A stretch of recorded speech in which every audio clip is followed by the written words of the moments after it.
드라이브. 네, 오늘 모처럼 반가운 얼굴, 스마트폰에 관련된 전문가, 주한 핀란드 무역대표부의 최형욱 수석 상무관을 다시 한번 초대해봤습니다. 스마트폰 시장에 대해서 중간점검, 여름도 가고 가을도 오는데 삼성하고 LG전자가 대부분의 폰들은 좀 올해 나올 얘기들은 좀 많이 하신 것 같아서 중간점검 좀 한번 하자. 어떻게 지냈어요, 진짜? 좀 정신없이 지냈어요. 4월, 5월부터는 좀 여러 가지 일들이 있어가지고. 네네.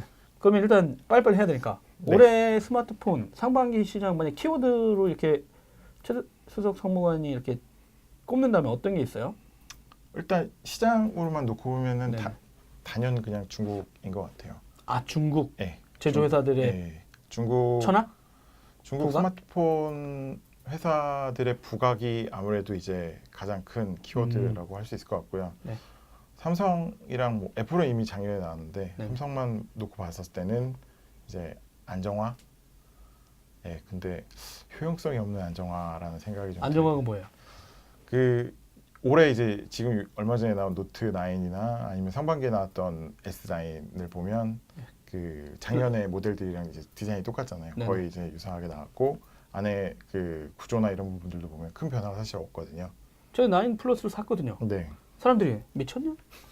왜 샀냐? 이러면서 이제 저 앞에 앉아 계시는 정우성 선배가 넌 똥손이니? 같은 거. 내가 삼성 거를 선택할 때마다 이분들이 쉬어갈 때 내가 선택하나? 뭐 이런 얘기 있었는데 이쪽에서는 또 안정화라 얘기하는군요. 2년 텀으로 이제 전략이 좀 바뀐 것 같아요. 그러니까 과거에는 1년마다 좀 디자인이 혁신? 조금씩 눈에 띄게 그래도 좀 바꿨고 했는데 배터리 사태도 좀 있었고 하면서 내부적으로 좀 피로도가 좀 많이 높아진 것 같고요. 신규 개발이라는 부분들에 대해서 그리고 아무래도 폰을 개발을 하려면 폰 자체에 들어가는 여러 가지 부품이나 기술들의 개발이 빨리빨리 따라줘야 되는데 그쵸. 그런 부분들이 최근 이제 꽤 정체가 된 시기거든요. 그러다 보니까 삼성 입장에서도 소비자들이 원하는 것처럼 해마다 굉장히 놀랄만한 제품들을 하기에는 굉장히 좀 피로도도 높았고 놀랄만한 제품이 있었나요? 이제 과거에 갤럭시 S1 정도는 그냥 10년 전 얘기를 하시네. 옴니아에서 갤럭시로 넘어가니까. 넘어갔을 때 그때 딱 한 번 있었다는 얘기입니까 그러면? 나름 이제 그땐 진짜 최고 혁신이었죠. 시장을 선도하는 제품. 네네. 안드로이드의 거의 유일한. 그러면 일단 올해 키워드 일단 뭐니 해도 그냥 중국이라고 보면은 왜 중국이라고 말씀을 드렸냐면 다른 때보다 올해 중국 업체들이 틀린 부분은 일단은 기존에는 화웨이를 제외하고는 대부분 이제 중국 내 아니면 중화권 정도까지밖에 시장을 안 넓혔었거든요. 화교들이 경제권을 갖고 있는 지역, 동남아 굉장히 이제 좀 쉽게 접근할 수 있었는데 올해는 올포도 그렇고 유럽이나 미국 쪽, 샤오미도 그렇고 화웨이는 사실 불발이 되긴 했지만 어쨌든 미국 그리고 이제 서유럽 이쪽으로 본격적으로 본인들이 진출을 하겠다고 했고 그리고 실질적으로도 보면 조직이 갖춰졌어요. 이전까지는 사실은 중국 내부에서 중국이나 아니면 근처에 있는 데에서 그냥 살짝 이제 같이 건드리는 정도였는데 지금 보면 오포 같은 경우도 영국이나 이런 쪽에다가 세일즈 마케팅 그리고 현지화 개발 여러 가지 이제 오피스를 셋업을 해놨고요. 샤오미 같은 경우도 지금 보면은 유럽 쪽에 오피스를 셋업을 해놓은 상황이기 때문에 그런 부분들을 봤었을 때는 일단 중국 업체들의 글로벌 진출이 시작이 됐다. 근데 실제는 보면은 원래 삼성전자라든가 LG전자, 특히 삼성전자 같은 경우도 북미 시장에서는 옛날에 일반 폰 할 때도 초기 스마트폰 나오기 전에는 그렇게 잘 뚜렷한 폰 업체로 두각은 나타내지 못했지만 유럽 시장은 엄청 공략하셨었잖아요. 삼성전자 그렇게 하고 그러다 거기에서 이제 완전 노키아 거의 따라잡는 스타일로 통신사들의 마음도 사고 소비자들도 하다가 그러다 이제 스마트폰에서 완전 역전시키면서 이제 여기까지 온 것 같은데 어떻게 보면 중국 회사들이 정치적인 미중 무역 전쟁 때문에 화웨이는 AT&T 하려고 했다가 죽을래? 그래가지고 그냥 트럼프 때문에 야씨 그럼 안 하면 철수할게 이런 얘기까지 나오는 마당인데 일단 유럽은 먼저 가자 그러면 그런 쪽으로 가다 보니까 영국이나 프랑스나 독일 쪽에서 이제 되게 공략이 들어갔겠네요. 그러면.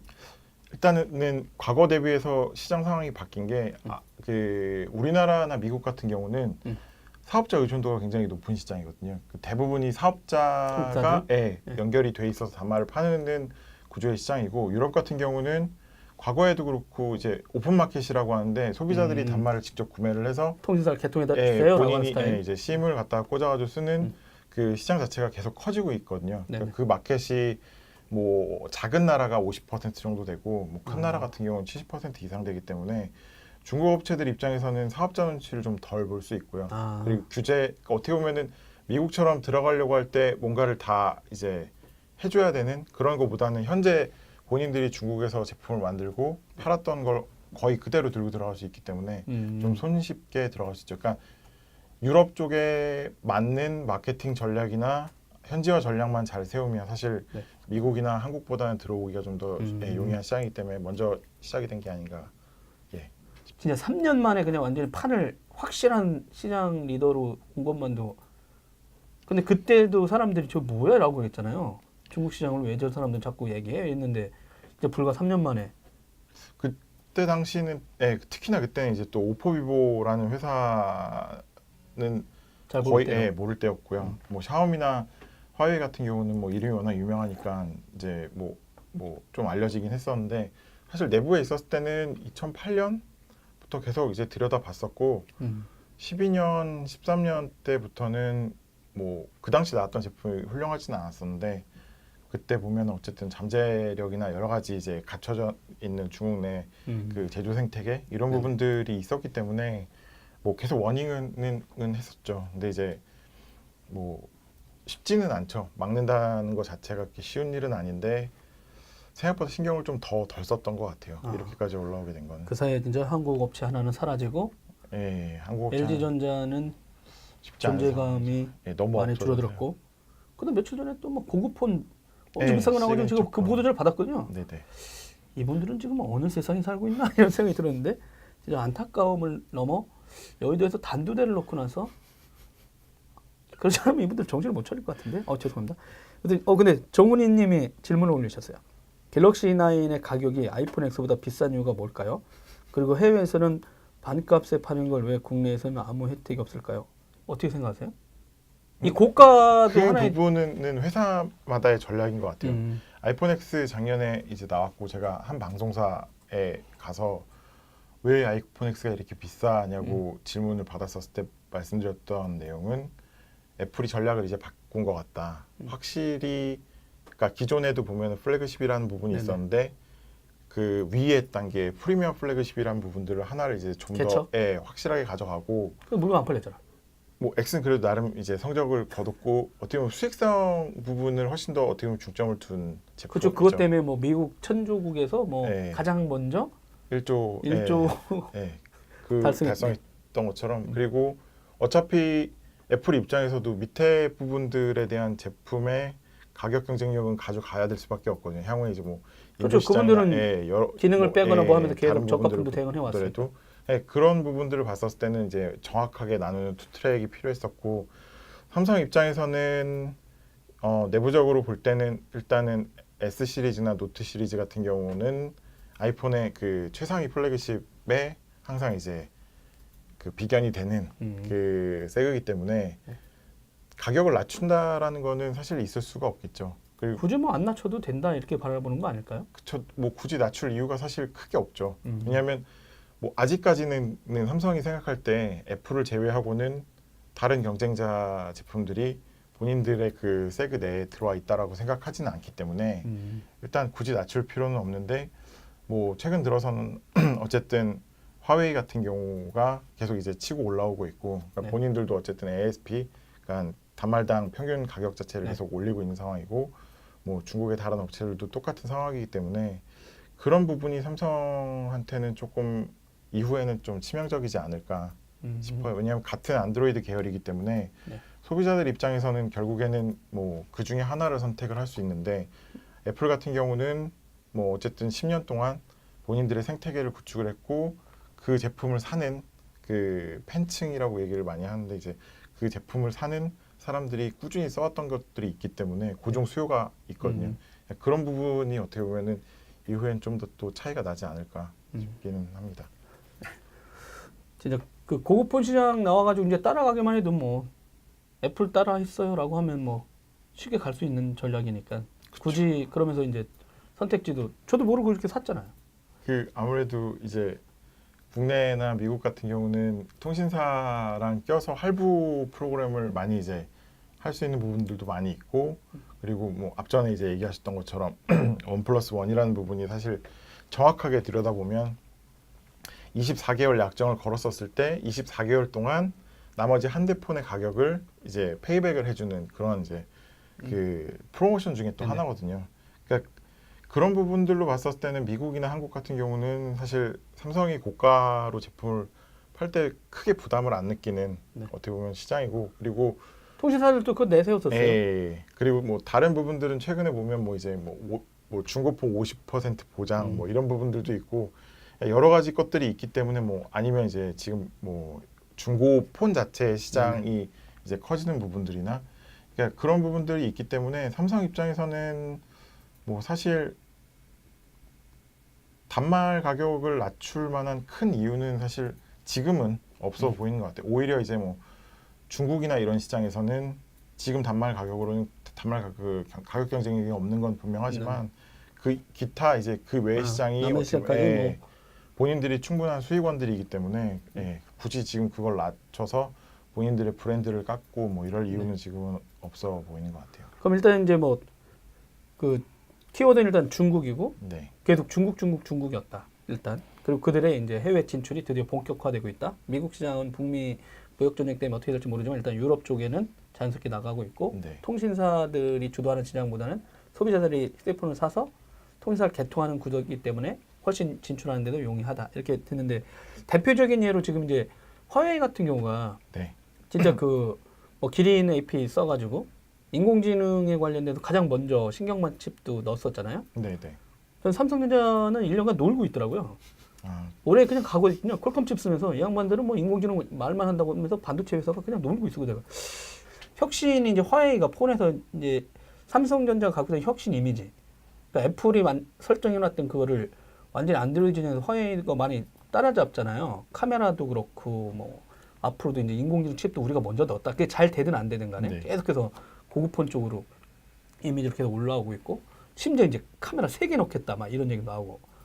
그러니까 그 이미지를 먼저 살려고 하잖아요. 그 접히는 휴대폰도 그게 되든 안 되든 그러려고 하고 말씀하신 대로 이제 오포에서 저번에 페이스북에 또 수석상무관님이 이게 공유한 게 있어요. 나 이게 뭔가 봤더니 말씀한 대로 여러분 저희들이 제 폰이 만약에 하드웨어 위에 바젤 이슈 그러니까 카메라하고 이게 이제 스피커 밑에 내렸는데 위에다가 이제 카메라 때문에 아직까지는 다 전면으로 디스플레이 전체를 다 보여주진 못했는데 지금 중국 회사들이 지금 그걸 먼저 전체로 하고 뒤로 숨기는 혁신도 지금 중국 회사들이 하고 있는데 이 회사들은 어떻게 다 이렇게 진짜 화웨이 같은 회사들은 어떻게 이렇게 빠른 시간 안에 그런 혁신? 기술적인 혁신뿐만 아니라 부품 수급도 끝났다는 거잖아요. 우리나라 제조업체들이 혁신할 때 뭐 배터리 이슈로 약간 주춤했다 하더라도 그쪽이 어떻게 그렇게 빨리 이런 걸 다 라인업 생태계들을 만들어내는 것 같으세요?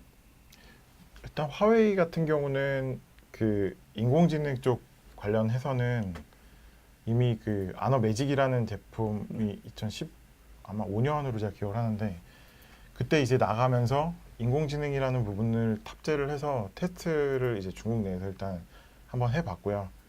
그 조직적으로 봤었을 때는 화웨이 내 2012 팀이라는 이제 팀이 따로 있는데 저희로 따지면 연구소 같은 조직이거든요. 근데 이게 이제 중국 내에만 종기원? 종기원으로도 볼 수 있는데 사실은 종기원 하나는 아니고요. 저희 뭐 삼성으로만 놓고 보면 종합기술원의 해외 연구소까지 다 포함된 이제 그런 이제 그 전체 조직을 2012라고 얘기를 하고 거기서 하는 일이 선행 개발이거든요. 선행 기술 개발을 하고 있고요. 그 인공지능 같은 경우는 일단 홍콩에 있는 연구소를 중심으로 뭐 말씀하셨던 자연어 처리부터 시작해서 여러 가지 이제 인공지능, 그러니까 스마트폰 중심의 인공지능 관련돼 있는 여러 가지 기술, 서비스들을 고민을 하고 있고 특히 중국이 관심을 제일 많이 갖고 있었, 특히 화웨이가 관심을 많이 갖고 있었던 부분은 그 개인화 서비스였었거든요. 아무래도 스마트폰 자체가 그 사람이 거의 24시간 이제 들고 다니고 굉장히 많은 이제 로케이션이나 아니면은 뭐 많은 이제 그 서비스들 그리고 정보들을 이 안에서 그 사용을 하다 보니까 어떻게 보면 화웨이가 생각할 때는 굉장히 개인화된 기기고 굉장히 개인화된 서비스를 해줄 수 있는데 뭐 지금까지는 소비자들이 직접 자기들이 이제 어플을 실행을 시켜서 뭐 어떤 뭐 행위를 했다라고 하면 그런 부분들을 뭐 어떤 지역에 갔었을 때는 자동적으로 레코멘데이션이 된다던가 아니면 이 사람의 어떤 생활 패턴이나 여러 가지 행동 패턴 뭐 아니면은 뭐 굉장히 많은 부분들 뭐 센서까지 다 포함해서 그런 부분들을 포함해서 종합적으로 폰에서 분석을 직접 해줘서 그걸 제공을 해주면 좋지 않겠냐라고 처음 시도를 했던 게 이제 말씀드렸던 아너 매직에 들어갔던 그 인공지능 서비스였고 그 부분이 이제 그 어떻게 보면 화웨이가 생각할 때는 클라우드랑 계속 연결이 돼가지고 연동이 되는 거는 너무 이제 부담스러운 부분들이 많으니까 폰 자체에서 해결할 수 있는 데이터는 폰 자체에서 해결을 하자. 애플도 그렇게 가고 있었고 각 국가별 이슈도 있었으니까 개인정보 이슈들은. 그러니까 이제 그런 부분들을 처리하기 위해서 어떻게 보면 이제 자체적으로 갖고 있던 이제 그 하이실리콘에서 만든 기린이라는 이제 그 AP의 그 인공지능 유닛을 이제 탑재를 하기 시작을 한 거였고요. 지금 보면은 굉장히 뭐 어떻게 보면 발전이 돼 있는 건 아닌데 지금 화웨이 폰들 보면은 그런 부분들을 계속 강조를 하고 있거든요. 개인화된 서비스, 개인화된 어떤 이제 레코멘데이션을 줄 수 있다.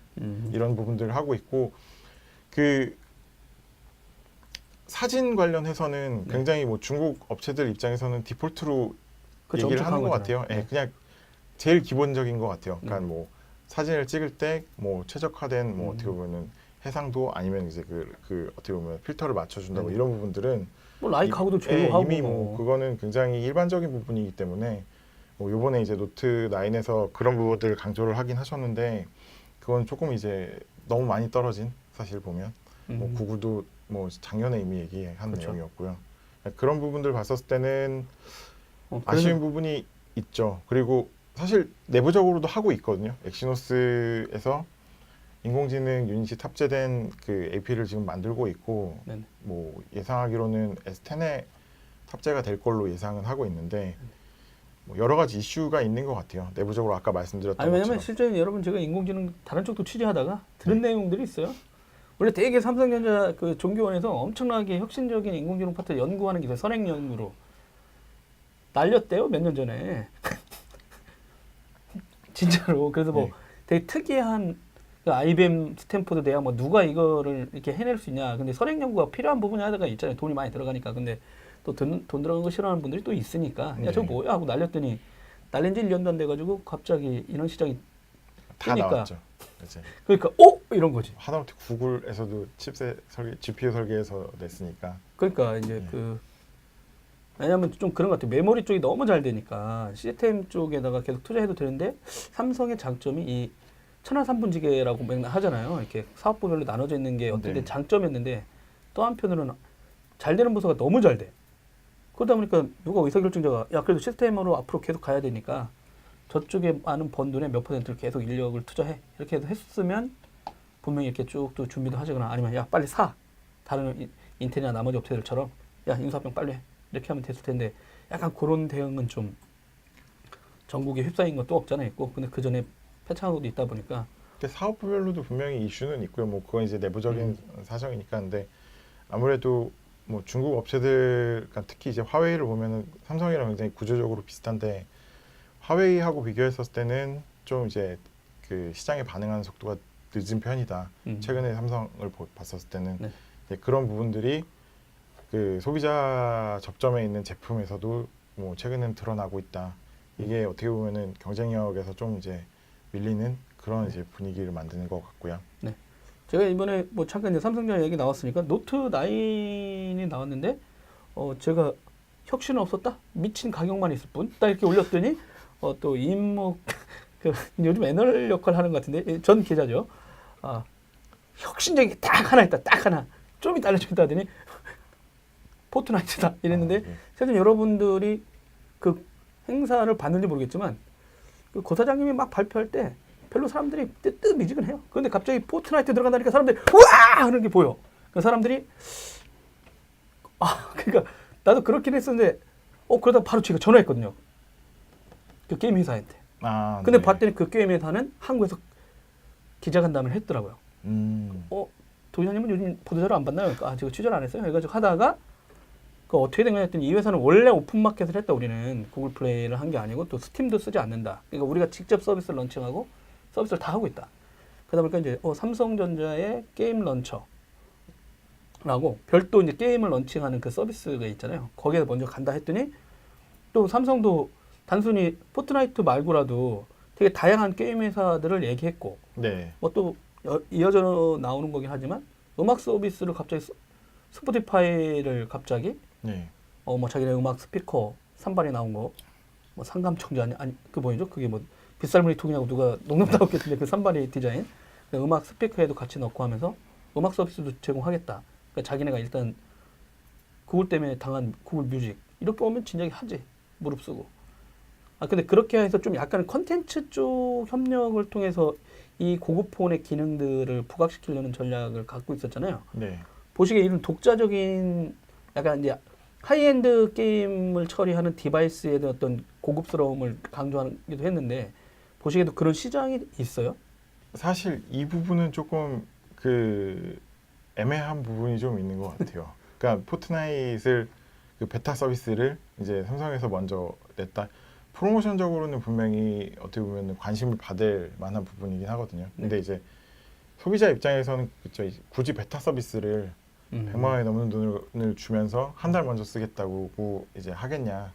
이제 그런 부분들에 대한 부분이 분명히 있을 것 같고요. 일부는 뭐 이제 내부적으로 봤었을 때는 그 게임폰에 대한 이슈도 분명히 있거든요. 게임폰에 대한 이슈도 있고 아마 작년 정도였나에 그 고동진 사장님 그 발표회를 잘 기억하신 분이 계시다면 내부적으로 삼성이 관심이 있어 하는 부분 중에 하나가 바로 게임이랑 GPU에 대한 퍼포먼스를 올리는 부분이에요. 그렇죠. 결국에는 그게 이제 게임하고 연동이 되는 부분인데 실질적으로 그 퍼포먼스는 올려놨었어도 보면 그걸 갖고 이용을 해서 뭔가를 이제 사용을 할 수 있는 부분들을 여태까지 내놓은 건 하나도 없거든요.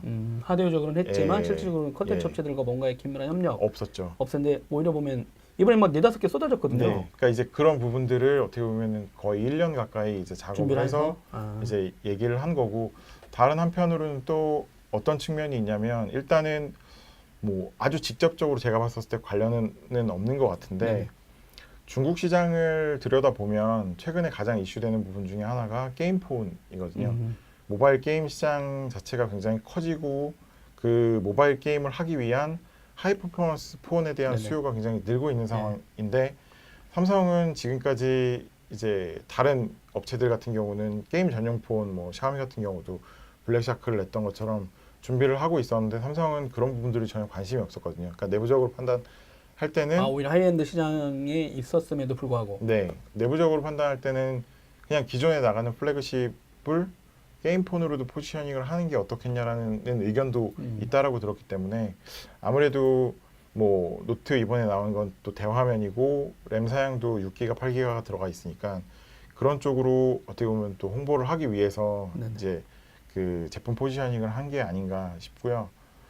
일단은 중국 자체로만 놓고 봤었을 때는 뭐 게임폰 시장 자체가 뭐 하다못해 징동이나 이런 데에서도 사업자들한테 아예 그 폰에 대한 스페시피케이션, 그러니까 그 사양 조건을 주고 이거 이상으로는 만들어 주세요라고 하는 게 있는데 그게 대부분 보면 뭐 램이 6기가 이상, 뭐 6기가에서 8기가 그리고 메모리는 128기가 이상. 뭐 어떻게 보면 가지들이 있거든요. 어차피 시장이 바뀌고 고급 하이엔드 시장으로 가는 마당에 게임 쪽은 어차피 앞으로 모바일 게임이 되게 그래픽도 화려해지고 디스플레이 기술도 계속 받쳐주고 배터리 용량도 점점 이렇게 하다 보니 아예 그냥 게임기 닌텐도 그거를 살 사람들이 이거 사면 되겠다 이런 식으로도 갈 수 있겠네요. 충분히 그것도 가능성이 있는 시장. 결국엔 컨텐츠 문제라고 생각을 하고요. 뭐 닌텐도 스위치를 저도 집에서 하고는 있는데 결국에는 컨텐츠 문제거든요. 뭐 예를 들면은 뭐 슈퍼마리오나 닌텐도 스위치에만 전용으로 제공되는 여러 가지 컨텐츠를 뭐 삼성에서 게임 전용으로 해서 뭐 런칭을 한다. 많이 그때는 정말 많이 살 것 같아요. 예, 그런 류의 서비스가 나온다면. 저도 궁금한 게 있는데 정근호 박사가 GPU 자체 개발 이게 언론에도 자주 나왔잖아요. 삼성전자 AP팀에서 할 때 항상 이슈가 이제 그래픽 처리하는 거를 자체적으로 해낼 수 있을 거냐. 발열 이슈도 이게 좀 있기도 하고. GPU 자체 개발은 사실은 뭐 내부적인 부분이기 때문에 뭐 구체적으로 오픈된 장소에서 말씀드리기는 좀 어려울 것 같고요. 내부자 아니잖아요. 이제 아는 부분들. 알겠습니다. 근데 일단은 관심도 굉장히 많이 갖고 있고 지금까지는 일단 말리나 그러니까 기존에 이제 AP에 탑재된 여러 가지 GPU를 좀 더 튜닝을 하는 그 칩셋 업체하고 튜닝을 해서 좀 더 퍼포먼스를 올리는 쪽이었고 엑시노스 쪽 이제 삼성 반도체하고 개발하는 쪽 관련해서는 사실은 굉장히 많은 얘기를 하고는 있고요. 무선사 쪽 내부에도 GPU 담당한 이제 연구 개발 조직이 분명히 있고요. 예, 그런 그쪽이랑 이제 계속 협업하는 부분들이 있기 때문에 예, 뭐 안 한다라고는 생각 안 하셔도 될 것 같고요.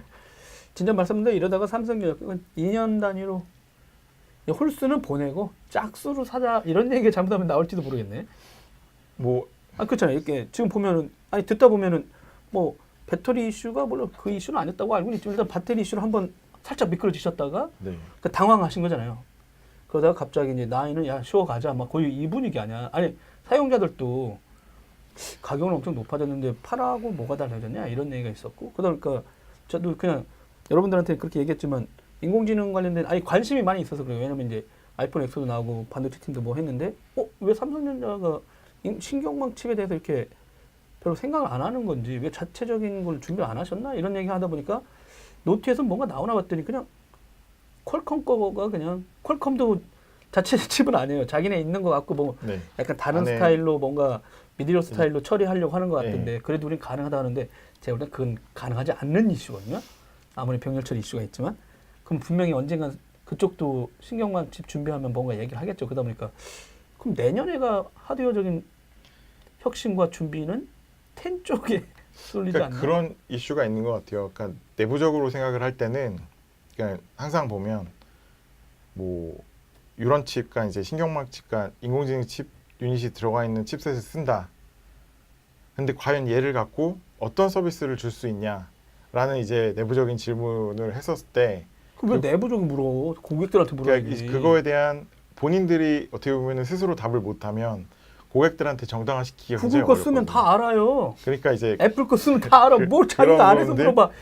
그러니까 아까 말씀드렸던 것처럼 이제 아까 말씀드렸던 것처럼 화웨이 같은 경우는 그 개인화라는 부분을 굉장히 이제 포커싱을 하고 있고 굉장히 긴 시간 동안 그쪽에 어떻게 보면 관심도 갖고 개발도 하고 있는데 뭐 삼성 같은 경우는 개인화라는 부분은 사실 그렇게까지 신경을 과거에는 쓰지는 않았거든요. 최근 들어서는 좀 관심이 있어 하는 것 같은데 그리고 또 하나는 유지하고 있는 서비스가 크게 없기 때문에 삼성이 사실은 뭐 아시겠지만 과거에 굉장히 많은 서비스를 했거든요. 많은 서비스를 했지만 지금까지 유지되고 있는 서비스가 그렇게 많지 않고요. 안타까운 얘기죠. 네. 그리고 결국에 그럼 공정위가 저기 구글한테 한 3조 때려줘야 된다니까 유럽처럼. 유지되는 서비스가 없다는 얘기는 결국에는 뭐 그러네요. 단말만 있고 서비스를 일단 데이터가 없다는 얘기예요. 그러니까 쉽게 말씀드리면 고객이 어떻게 분석하고 소비자의 니즈나 소비자가 어떤 트렌드로 갈지에 대한 최소한의 판단할 수 있는 그런 데이터가 없다는 얘기이기 때문에 모니카 손님이 화내지 말라고 저한테. 그러니까 뭐냐면 이제 기대감들이 전 삼성 팬이에요. 여러분 폰을 쓰잖아. 요거 엄청 먹으면서 왜 자꾸 그거 사냐고 하는데 노트를 사용하면서 갤럭시 S9 플러스를 사용해요. 근데 어떤 혁신의 이미지가 자꾸 사라지거나 그러다 보니까 약간 뭐 하시는지 그리고 서비스들에 대해서도 이제 어떻게 이제 그런 거죠. 그 제조나 단말 하실 때 반도체 하다 보면 엄청난 적자를 감내하면서 몇 년간 하드웨어가 끌고 가잖아요. 이번에 LG 디스플레이 쪽에 OLED 디스플레이인가? 네. 그쪽도 지금 6년 만에 흑자로 돌아서는 상황이잖아요. 그러니까 하드웨어 파트는 그 적자를 무릅쓰고 가는 거잖아요. 엄청난 투자. 근데 서비스는 그럼 당연히 그거 더 오래 걸리잖아요. 그러니까 왜 그거를 모르셨을까 안타까움이 있는 거죠. 그리고서 이제 협상할 때도 마찬가지로 그래도 핵심 그럼 스포티파이를 가져서 돈도 많은데 사든가 스웨덴 가가지고 술 한잔 먹고 팔아라 이래도 되잖아. 작년 올해 분위기는 확실히 바뀐 것 같아요. 그러니까 다시 개인화로 가야 된다고? 아니요, 보면 확실하게 포기하는 것 같아요. 그 자체적으로 서비스를 하겠다라는 부분은 정말 확실하게 포기하는 것 같아요. 굉장히 많은 부분에 있어서 뭐 스포티파이하고의 협업도 그렇지만 어저께 이제 중국에서 런칭 이벤트 했거든요, 노트9. 예, 텐센트 그러니까 위챗하고의 네. 그 협업에 대한 이제 발표도 있었고, 그러니까 각 그 시장에서의 그 먹힐 만한 그리고 이미 이제 굉장히 그 선도적 위치에 있는 그 서비스들이랑의 협업적으로 이제는 생각을 하시는 것 같아요. 왜냐면 텐센트 같은 경우가 글로벌하게 게임 쪽 엄청나게 중국뿐만 아니라 글로벌하게 엄청 밀고 있는 회사이기도 하다 보니까 당연히 런칭할 때는 텐센트랑 협업하면 여러분 게임하는데 가장 최적화돼 있어요라고 갈 수 있겠죠. 네, 게임도 있고 뭐 페이 쪽도 있고 그리고 이제 메신저 쪽도 있고 뭐 삼성 입장에서 뭐 이제 자체적인 메신저도 준비했었고 뭐 굉장히 많거든요. 삼성 뮤직도 있었고. 근데 이제 과거에는 보면은 A모사가 한다라고 하면 이제 거의 뭐 몇 개월 내에 비슷하게 우리도 한다 해가지고 나온 것들이 많았는데, 뭐 A모사는 돈이 되든 안 되든 지금까지 거의 대부분이 유지가 많이 되고 있고, 그렇죠. 뭐 삼성 같은 경우는 이제 가다가 끝이고 뭐 가다 끝이고 여러 가지 이제 그것도 또 이슈가 있는데, 이제 그러다 보니까 아예 이제는 그냥 우리 DNA는 안 돼 이런 거는. 뭐 그냥 있는 분들하고 협력하자 차라리. 네, 그게 더 효율적인 것 같다라고 이제 아예 돌아서신 것 같고요. 네. 차라리 단말을 더 잘 만들자. 그래서 내가 요구하는 거야. 그런데도 한 말 그런 식으로 내놔? 일단 뭐 내년에 한번 다시 기대를. 네. 김조한 이사가 스포티파이 인수하려면 50조 정도 든다고. 삼성한테 50조는 껌껌 아닙니까? 쌓아놓은 돈이 얼만데? 그렇죠. 돈은 많죠. 돈 많다니까. 네, 뭐 돈은 많죠. 엄청난 회사예요. 무차입 경영에 뭐 삼성은 돈은 많습니다. 협력이 효율적입니다. 저도 동감합니다. 네. 그래서 또 좀 다른 이슈긴 한데, 요즘 진짜 그 단말기 업체들이 다 개인 비서. 네. 그리고 삼성전자도 빅스비. 날씨 어떠냐고 나갔다가 소나기가 오더라고요. 맑고 화창해요라고 그냥 나갔더니 소낙비. 그래서 제가 아열대로 바뀌는 이 날씨는 안 되겠구나라고 했더니 어떤 분이 그거는 저기 기상청에서 정보를 받기 때문에 걔도 어쩔 수 없어 이런 얘기를 하는데, 여튼지 간에 이제 빅스비도 이제 계속 서비스를 지금 삼성전자도 내놓고 있고, 자기네 일단 CS도 그 얘기는 했어요. 저도 이제 현장에 있긴 있었는데, 그리고 이번에 이제 드디어 인공지능 스피커를 내놓고 있고, 스포티파이 서비스를 내재화시키고, 그래서 이제 어시스턴트 시장에 이렇게 뛰어들고 있잖아요. 이 서비스에는 되게 올인하고 있잖아요. 단말기 업체들마다 이 개인 비서, 인공지능. 삼성 입장에서는 뭐 안 하면 구글 걸 쓸 수밖에 없기 때문에 돈 받으면 되잖아요. 제가 그랬거든요. 빅스비에다가 MS 걸 넣어주든지 알렉사를 넣어주든지, 야 니네 돈 내. 그럼 앉아서 돈 버는 거잖아. 이거 워키토키처럼. 그 서비스가 훨씬 낫지 않을까라고 했는데 아무도 내부에서는 받아들이지 않으셨나 봐요. 왜냐하면 이제 이쪽 부분 같은 경우는 엄청 중요하지 지금. 그렇죠. 굉장히 중요한 부분이고 네. 데이터를 쌓아가고 있는 입장이고 하다 보니까 이게 뺏기면 네. 뭐 정말 없죠. 정말 마지막 남은 거의 사실 근데 이것도 좀 늦었죠. 뭐 근데 이제 늦었지만 그래도 그나마 뭐 지금이라도 좀 해볼 만한. 그리고 삼성 같은 경우는 이제 단말도 있는데 나머지 가전 제품들도 많이 있잖아요. 그러니까 사실 어떻게 보면 잘만 엮었으면 네네.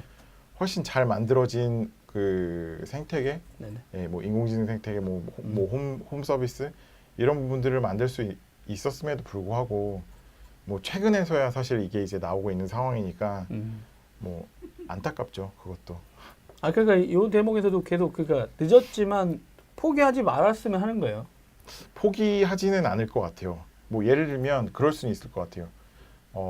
무선 사업부가 빅스비를 포기를 해도 네. 가전 사업부나 TV 사업부는 간다. 얼마 못 보려는 건데 거기. 아니 뭐 그렇긴 한데, 그러니까 이제 그런 유의 것들의 형태가 만들어질 수는 있을 것 같아요. 근데 이제 진짜 그런 단말기 업체들끼리 이 논쟁 음성 인터페이스 할 때 중국 업체들은 좀 어때요? 왜냐하면 중국은 클라우드 업체들이 하거든요. 알리바바도 하고 텐센트도 말씀하신 대로 하고. 근데 과연 화웨이라든가 오포 비보 같은 회사들이 이런 음성 어시스턴트 시장에 중국 단말 회사도 또 들어오고 있는지가 궁금해요. 아직까지는 그렇게 활발하지는 않아요. 예, 중국 업체들 같은 경우는 뭐 지금 저희가 생각하는 것처럼 그 뭐 이제 뭐 일단 자기는 단말에서 확실한 그러니까 자리를 잡는 게 먼저다. 부분이냐면 음성 인식을 해서 피드백을 주는 거는 어렵다고 생각하지 않거든요. 예, 그 부분보다는 아까 말씀드렸던 나머지 개인들이 갖고 있는 데이터를 얼마나 효과적으로 이제 개인한테 그 서비스를 제안을 하고 네네. 뭐 아니면 어떤 기능들을 제안을 하고 할 수 있는지에 대한 어떻게 보면은 단순히 지금 저희가 생각하는 비서가 너무도 이제 앞전에 그냥 빅스비 아니면 하이 시리 뭐 이런 식 뭐 시리아 뭐 이런 식으로 해가지고 뭐 날씨 물어보고 이런 부분들이 너무 머리에 박혀 있어서 그런데 중국 애들이 생각하는 인공지능은 단순히 뭔가를 말로 주고받고가 아니고요. 정말 실질적으로 하잖아요. 예, 실질적으로 택시 운전할 때도 그렇고. 소비자들이 정말 베니핏을 받을 수 있는 부분 쪽으로 더 지금 고민을 하고 있기 때문에 오히려 더 무섭다고 봐야죠. 예.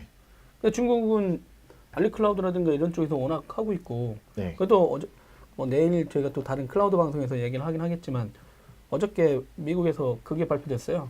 그러니까 구글의 인공지능에 대응하려고 원래 아마존하고 마이크로소프트하고 되게 협력하고 있었는데 둘이 코타나하고 알렉사가 이제 상호 호환성 테스트, 그러니까 상호 호출도 하고 알렉사를 갖고 코타나에서 할 수 있었던 MS 오피스에 대한 작업 이거를 이제 알렉사한테도 그걸 하게 하겠다. 그러다 보니까 이제 되게 이제 미국은 워낙 구글이 강세로 치고 나가니까 인공지능으로 치고 나가면서 이제 클라우드도 약했는데 실제 그러면서 들어오고 있거든요. 그러다 보니까 일단 엄청 잘하고 있는 회사들이 일단 두 개를 먼저 붙여서 생산성 쪽하고 개인 쪽 시장 물건 주고받는 것도 하겠다라고 얘기도 나오고 있어서 혹시 중국은 또 이제 단말 업체들이 어떻게 하는지 좀 궁금했어요. 그럼 아직까지 인공지능 스피커나 이런 쪽은 중국 회사들은 많지는 않아요. 많지는 아주 뭐 없지는 않은데 네. 뭐 지금 뭐 말씀드렸던 여러 회사들에서 특별히 따로 별도의 스피커 그 인공지능 스피커를 낸다는 건 아직 없고요. 그러니까 삼성전자 스피커는 어땠어요 보시기에? 자기네가 인수한 하마카돈에서 만든 거잖아요 그쪽에. 스피커죠. 네. 네. 그냥 스피커? 네. 소리는 잘 나올 것 같아요. 일단 스피커가 6개. 그럼 스피커가 당연히 소리가 잘 나오지. 6개니까 잘 나올 것 같아요. 네. 특별히 기대하지 말라는 뜻인데. 아니 그 인공지능 스피커를 집에서도 뭐 예를 많이 쓰고 있는데 아마 뭐 대부분 그러시겠지만 특별히 이렇게 효용 가치가 높지는 않거든요. 아직도. 그러니까 음악을 듣는다? 그것 때문에 스포티파이하고 이제 협업을 한 것 같은데 스피커 때문에 특히나 더 음악을 듣고 뭐 음악 뭐 선곡해줘 뭐 우울한 날에 비 오는 날에 뭐 맞는 음악 틀어줘 이 정도의 인식을 하고 뭐 추천을 해서 틀어주고 이런 부분들은 가능한데 결국에는 소비자들이 어떻게 보면은 그 이상의 거를 기대를 하거든요. 지금은. 그렇죠. 지금 이제 어떻게 보면 뭐 구글 같은 경우가 구글 크롬캐스트를 갖다 놓고 예. 누가 그 얘기를 했거든요. 크롬캐스트가 등장한 순간 TV가 HDMI 리시버가 됐을 뿐이다.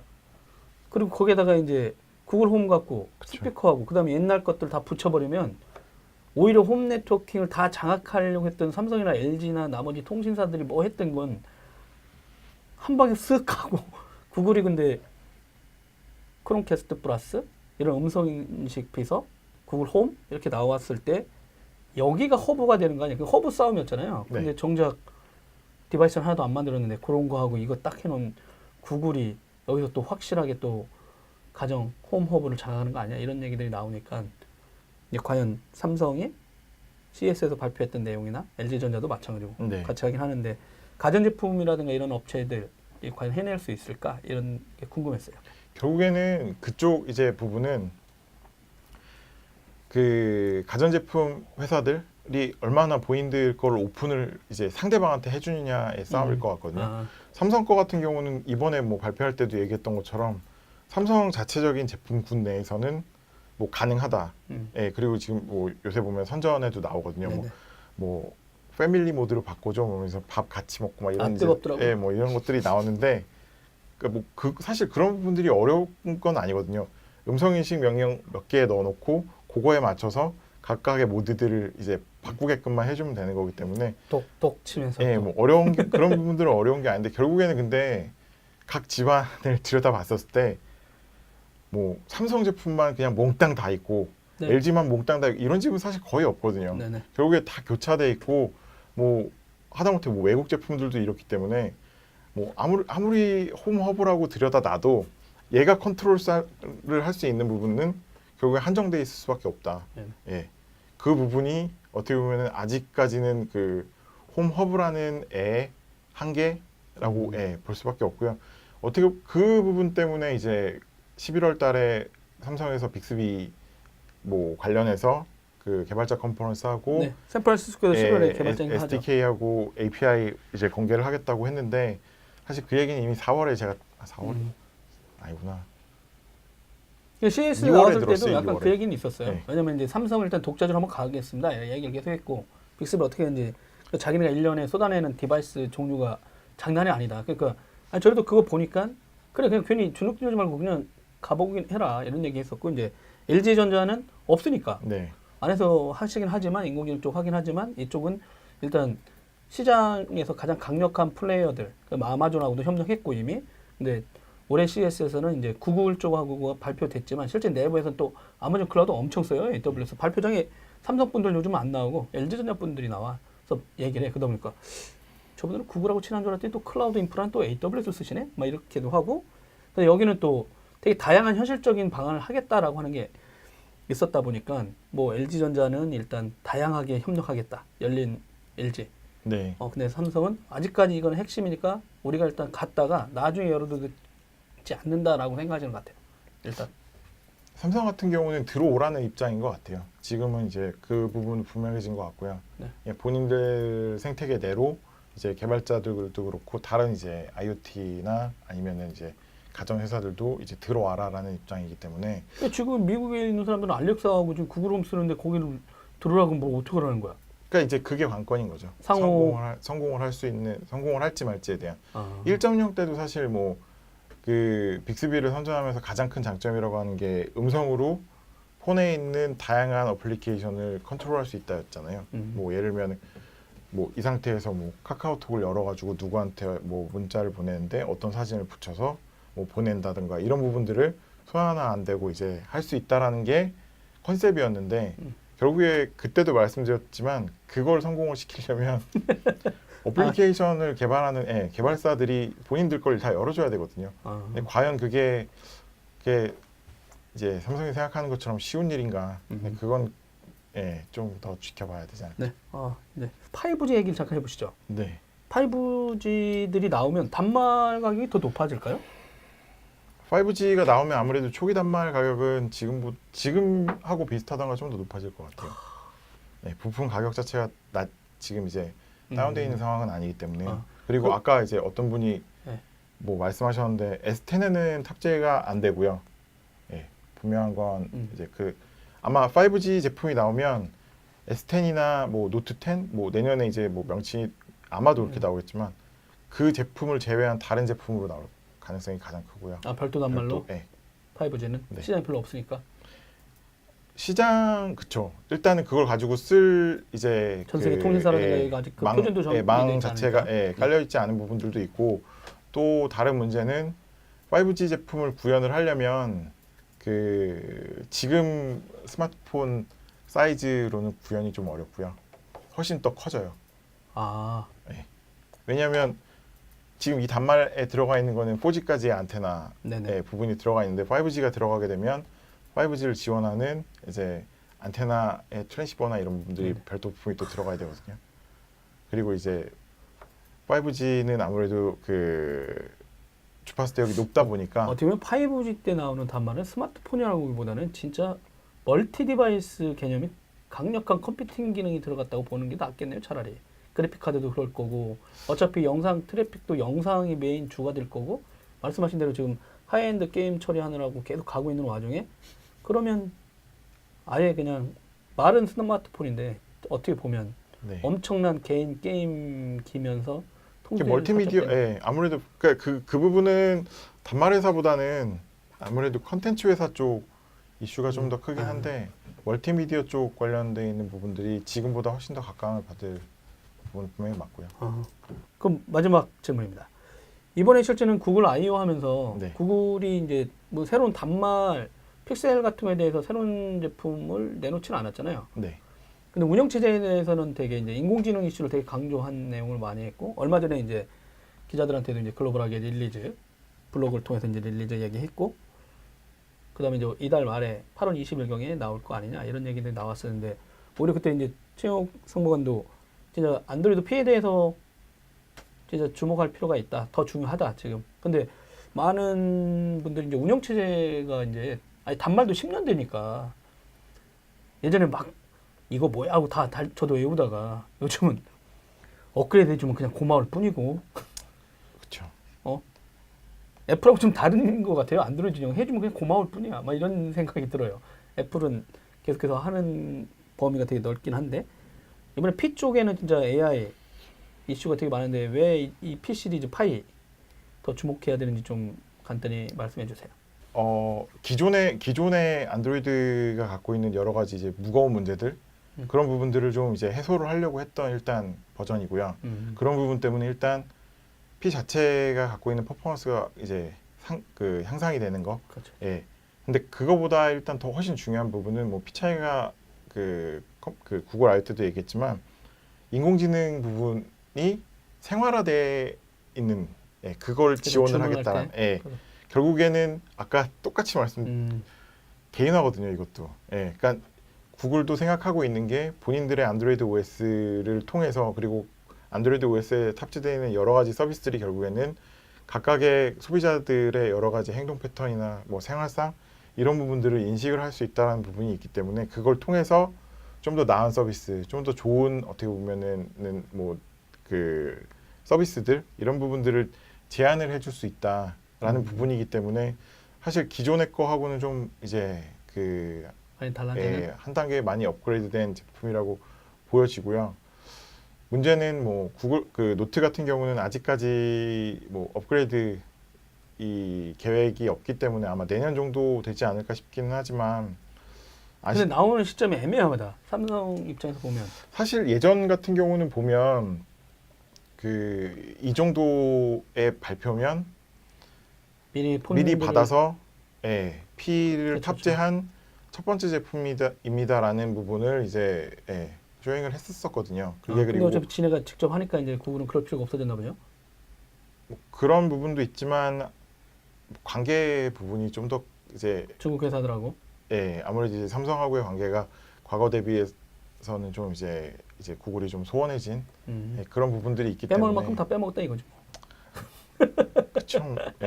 그리고 이제 삼성 입장에서도 과거 대비 지금은 이제 구글에 대한 의존도를 좀 더 낮추려고 노력을 더 많이 하고 있기 때문에 뭐 충돌나고 있는 서비스들도 굉장히 많이 있고, 이제 그런 부분들이 이제 구글이 생각할 때는, 과거는 삼성을 제외한 대안이 없었다라 그러면 지금은 중국 회사들이 있으니까 충분히 있기 때문에.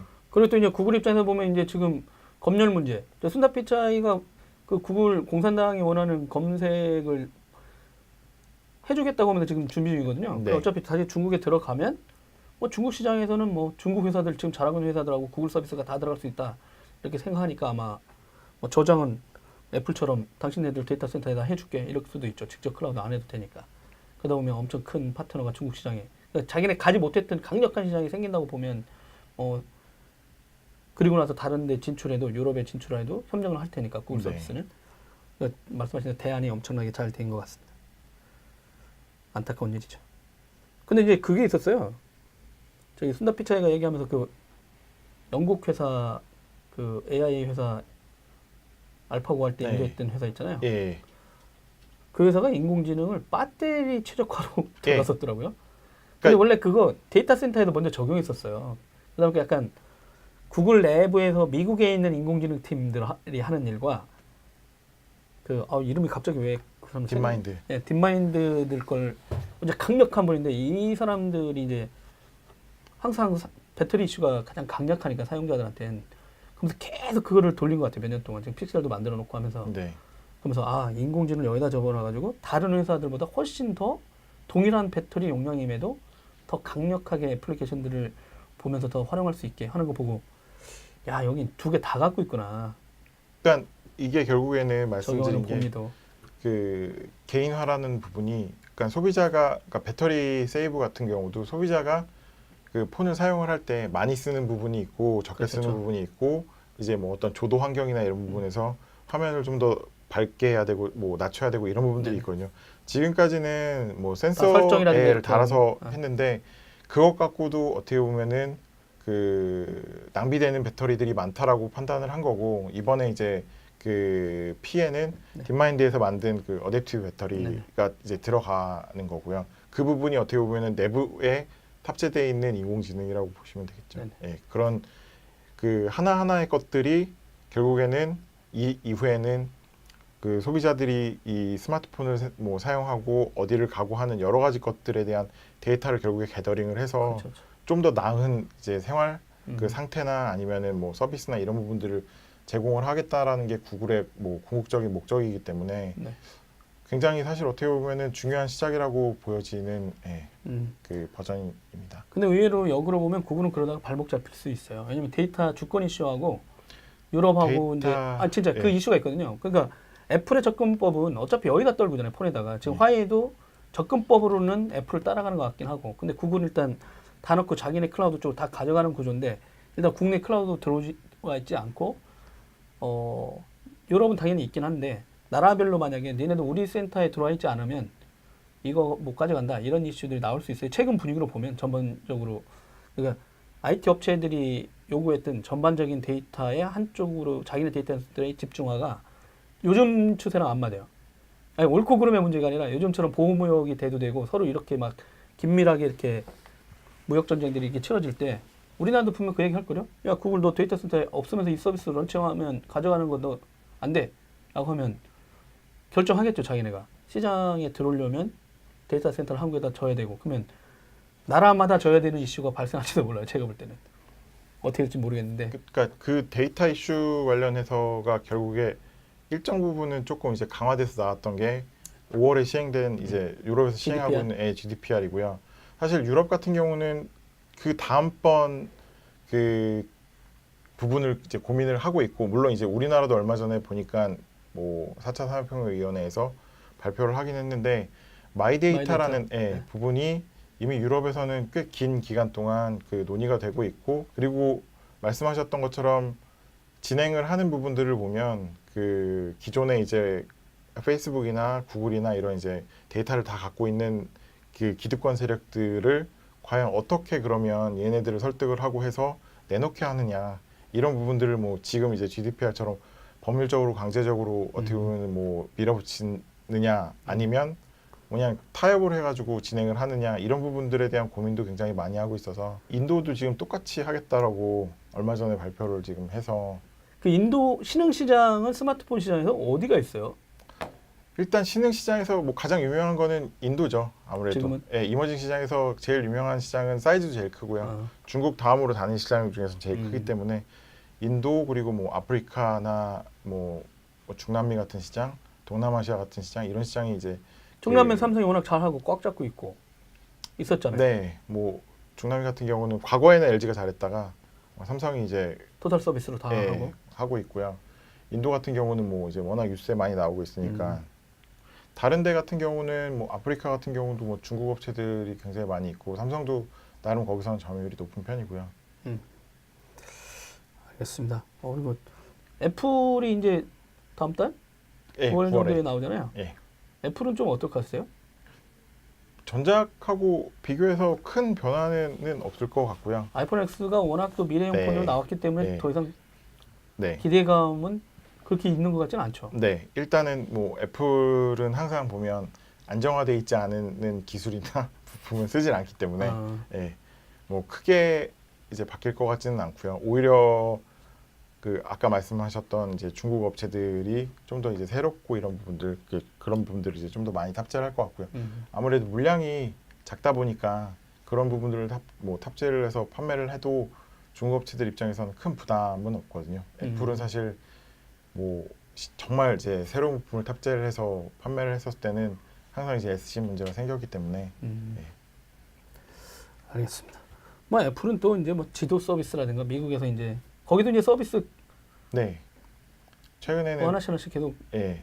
애플 같은 경우는 뭐 그 이제 구글하고 비슷하기도 하지만 자체적으로 지금 최근에 제가 뭐 주목하고 있는 거는 AR 쪽이랑 헬스 네. 그 서비스 쪽 두 가지 관련해서는 어쨌든 지금 수년째 해오고 있죠. 예, 돈 뭐 계속 넣으면서도 예, 유지를 하고 있기 때문에. 네, 알겠습니다. 이게 뭐 나중에 이제 각 산업별로는 이제 애플도 교육 시장, 구글하고 미국은 네. 전쟁 중이거든요.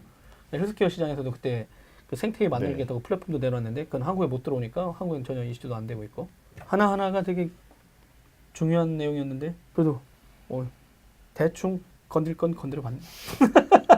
너무 제가 공격적으로 질문해가지고 죄송해요. 너무 난감한 입장이 되지 않기를. 네, 이것도 보고 삼성전자 분들이 저희는 뭐냐 막 이러겠네. 뭐 별 내용 얘기를 안 했기 때문에. 네. 예. 최영욱 주한 핀란드 대사관의 수석 상무관님 고맙습니다. 그리고 이렇게 모처럼 진이 나온다고 많이들 봤네요. 공유도 해주시고. 여러분 다음에 만나요. 네. 안녕. 도라이브 테크 수단은 저녁이 있는 삶을 위한 댄디한 화상회의 서비스 구름이 행복창업지원센터 SK서울 캠퍼스와 함께합니다. 후원 문의는 테크수다 페이스북 메신저로 연락 주십시오.